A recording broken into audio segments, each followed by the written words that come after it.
Meanwhile, young US voters are demanding more action on climate change ahead of presidential elections in November. So far, the Democrats have welcomed the record of nominee Kamala Harris and her vice presidential pick, Tim Walz. DD India's Nick Harper from Washington, D.C. has more on this.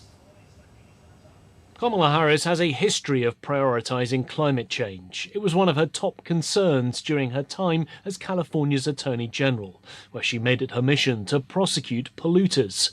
As a senator, she helped to sponsor the Green New Deal. Then during her time as Vice President, she cast the tie-breaking vote for the Inflation Reduction Act, which is seen as perhaps the largest ever US climate investment.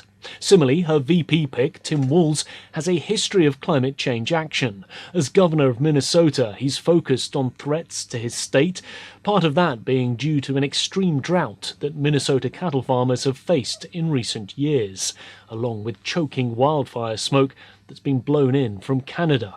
In 2023, Walz signed a new law for Minnesota to only get green energy from sources like wind and solar by the year 2040. Other legislation signed by the governor has prioritised electric vehicles and greater access to EV charging stations. Young Democrats in particular want the Harris-Walz campaign to put climate change at the top of its to-do list if they're elected in November. There is, of course, no guarantee they'll continue to champion climate change action from the Oval Office, but prioritising it in the Democratic platform may help to win over young, progressive, climate-conscious voters in a few months' time. In Washington, Nick Harper, reporting for DD India.